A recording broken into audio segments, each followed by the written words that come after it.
नमस्कार दोस्तों, मैं विजय प्रकाश तंवर आज आपके सामने संविधान का एक नया टॉपिक लेके आया हूँ। टॉपिक है संविधान की प्रस्तावना। प्रस्तावना जिसे अपन उद्देशिका भी कहते हैं। संविधान की प्रस्तावना या उद्देशिका।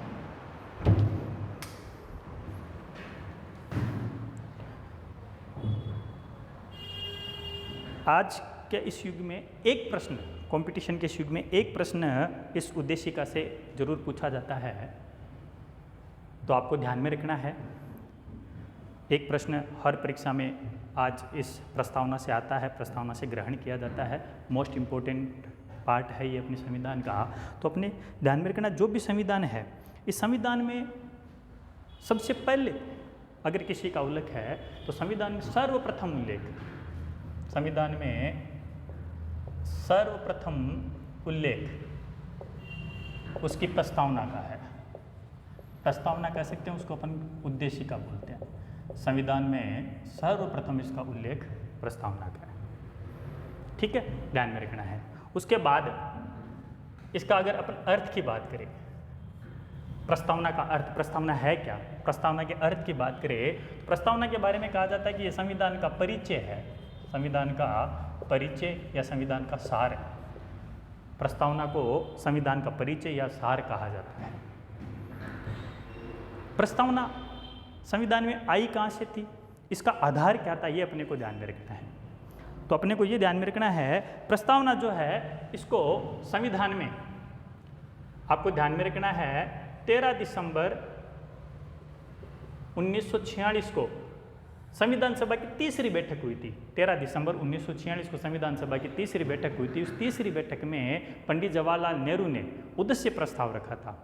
उस उद्देश्य प्रस्ताव को ही 13 दिसंबर 1946 को प्रस्तुत जो किया गया था, प्रस्तुत उद्देश्य प्रस्ताव को, उद्देश्य प्रस्ताव, इस उद्देश्य प्रस्ताव को क्या कहा जाता है, संविधान का आधार कहा जाता है। इस प्रस्तावना का आधार कहा जाता है, यानी प्रस्तावना वहाँ से आई थी। ठीक है ना। हम कह सकते हैं कि इस प्रस्तावना का अप्रत्यक्ष लेखक जो है, इस प्रस्तावना का अप्रत्यक्ष लेखक पंडित जवाहरलाल नेहरू है। अप्रत्यक्ष लेखक है, प्रत्यक्ष रूप से तो नहीं लिखा गया था, लेकिन उन्होंने जो उद्देश्य प्रस्ताव प्रस्तुत किया गया था, उस उद्देश्य प्रस्ताव के आधार पर ही अपने प्रस्तावना को स्वीकार कर लिया गया था। इसलिए इसका अप्रत्यक्ष जो लेखक है प्रस्तावना का, वो नेहरू को माना जाता है ना। ये जो भारतीय प्रस्तावना है, इस प्रस्तावना को संविधान का परिचय पत्र भी कहते हैं, सार भी कहते हैं। कई विद्वानों ने इसको संविधान की कुंजी भी कहा है, कई विद्वानों ने इसको संविधान की अंतरात्मा भी कहा है, कईयों ने इसको संविधान का हृदय भी कहा है, कईयों ने इसको संविधान की आत्मा भी कहा है ना। तो अलग अलग लोगों ने इसको अलग अलग नाम दिए हैं। ठीक है, तो ये थोड़ा सा अपने को ध्यान में रखना। पंडित जवाहरलाल नेहरू संविधान के इस प्रस्तावना के लेखक, अप्रत्यक्ष लेखक माने जाते हैं। ठीक है ना, ये अपने को ध्यान में रखना। संविधान का जो संविधान में इस प्रस्तावना का प्रावधान जो है, ये हमने अमेरिका के संविधान से ग्रहण किया था। प्रस्तावना हमने भारतीय संविधान में प्रस्तावना अमेरिका के संविधान से ग्रहण की, अमेरिका के संविधान से ग्रहण की गई। ठीक है ना। प्रस्तावना को कौन से देश के संविधान से ग्रहण किया था, अमेरिका से। ठीक है ना। इसकी जो भाषा है, प्रस्तावना की भाषा, ये हमने ऑस्ट्रेलिया से ली थी। प्रस्तावना की जो भाषा है, ये हमने ऑस्ट्रेलिया के संविधान से ग्रहण की थी, ये ध्यान में रखना। ठीक है। प्रस्तावना में भारत शब्द का प्रयोग 2 बार हुआ है। कितनी बार हुआ है, 2 बार है। इसको आप 5 स्टार लगा के मोस्ट लगाना, बहुत बार परीक्षा में हुआ है। भारत शब्द का प्रयोग 2 बार प्रस्तावना में किया गया है। अब तो आपको पता है, भारत जो कि पहले इंडिया भी कहलाता था, अभी वर्तमान में भारत को भारत नाम की, हिंदी में भी आप भारत कहोगे, अंग्रेजी में भी भारत कहोगे। पहले अपने संविधान में लिखा गया था कि इंडिया दैट इज़ भारत, अब भारत दैट इज़ भारत ही है ना। इंडिया दैट इज़ भारत नहीं है। अपने संविधान में भारत शब्द का ही प्रयोग किया जाता है, अब इंडिया शब्द का प्रयोग इसमें नहीं किया जाता, ये अपने को ध्यान में रखना है। तो भारत शब्द का प्रयोग कितनी बार हुआ है, प्रस्तावना में भारत शब्द का प्रयोग 2 बार किया गया है। मूल संविधान में इस प्रस्तावना में कोई प्रकार का संशोधन का प्रावधान नहीं था, लेकिन उसने सर्वोच्च न्यायालय ने एक आर्टिकल दिया था, आर्टिकल 368, अनुच्छेद 368, 368 अनुच्छेद के तहत ये प्रावधान कर दिया गया था कि संविधान के मूल स्वरूप में कोई परिवर्तन नहीं करना है, लेकिन इसमें कुछ शब्द जोड़ सकते हैं, संशोधन कर सकते हैं। मूल स्वरूप इसका अपरिवर्तनीय है, इसमें परिवर्तन नहीं कर सकते। तो अनुच्छेद 368 के तहत, अनुच्छेद 368 के तहत अब तक इसमें एक बार संशोधन हुआ है, एक बार संशोधन किया गया है, ये अपने को ध्यान में रखना है। भारतीय प्रस्तावना में आज तक एक बार संशोधन किया गया है और वो संशोधन हुआ था 42वां संविधान संशोधन, 42वां संविधान संशोधन। ये 42वां संविधान संशोधन हुआ था 1976 में। इसको मिनी संविधान भी कहा जाता है, इसको लघु संविधान भी कहा जाता है। और इसमें प्रस्तावना में इस संशोधन के तहत 3 शब्द जोड़े थे नए, है ना। वो 3 शब्द थे समाजवाद,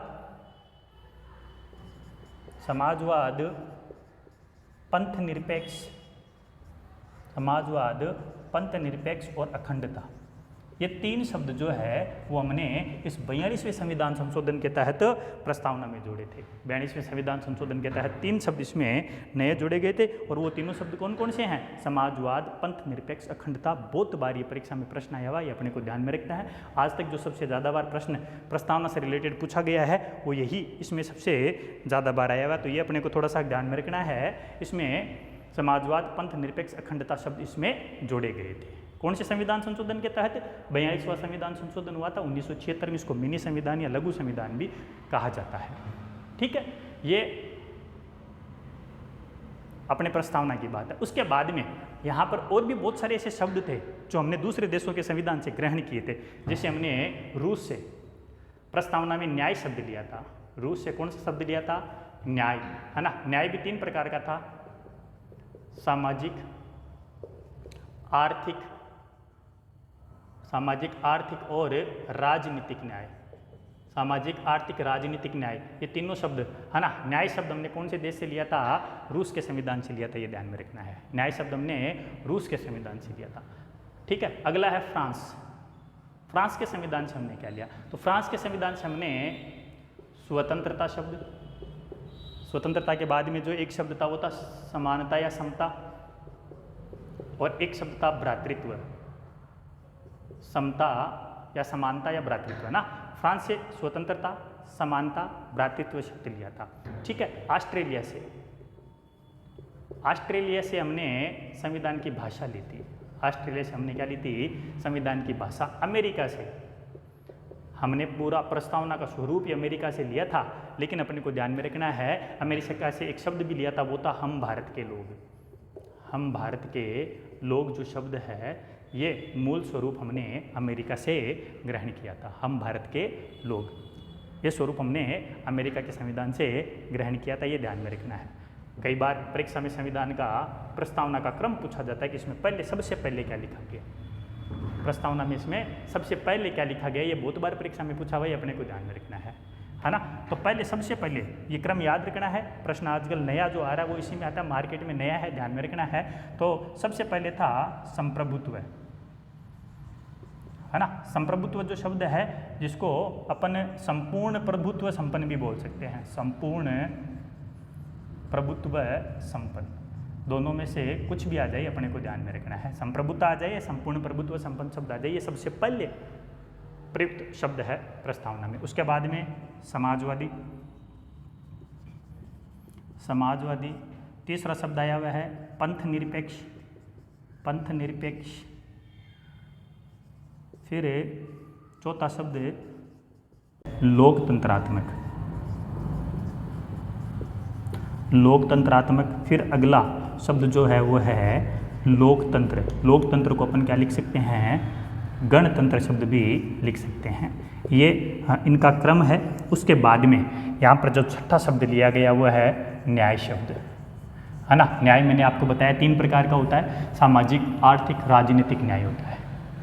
न्याय के बाद जो अगला शब्द लिया गया वो है स्वतंत्रता, है ना। स्वतंत्रता, स्वतंत्रता भी, ये भी प्रश्न बहुत बार आया हुआ है। न्याय शब्द के लिए भी पूछा गया कि न्याय कितने प्रकार के न्याय का उल्लेख किया गया है ना। तो 3 प्रकार का न्याय है, सामाजिक, आर्थिक, राजनीतिक न्याय। स्वतंत्रता, स्वतंत्रता के लिए भी उल्लेख किया गया, पूछा गया प्रश्न कि स्वतंत्रता भी कितने कितने प्रकार की है। तो यहाँ पर ध्यान में रखना है, स्वतंत्रता होती है विचार की स्वतंत्रता, है ना, अभिव्यक्ति की स्वतंत्रता, विचार, अभिव्यक्ति, विश्वास की स्वतंत्रता, धर्म की स्वतंत्रता, उपासना की स्वतंत्रता। ये कुछ स्वतंत्रता इसमें उल्लिखित है। स्वतंत्रताओं का विचार इसमें किया गया है। स्वतंत्रता के बाद में जो अगला शब्द जोड़ा गया है 8वां, वो है समता। समता के बाद 9वां जो शब्द है वह है बंधुता।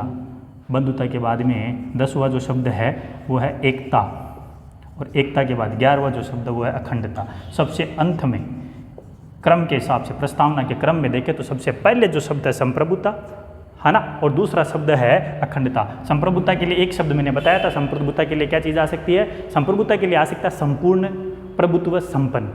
तो कन्फ्यूज नहीं होना है। बाकी ये इनका क्रम है, ये तो इनका क्रम हो गया। इसके बाद में बहुत से लोगों के मत थे, है ना। तो एक अपने कृष्णादि अल्लादी कृष्ण स्वामी अयंगर नामक व्यक्ति थे, जिन्होंने इस प्रस्तावना को दीर्घकालीन सपनों का विचार कहा था।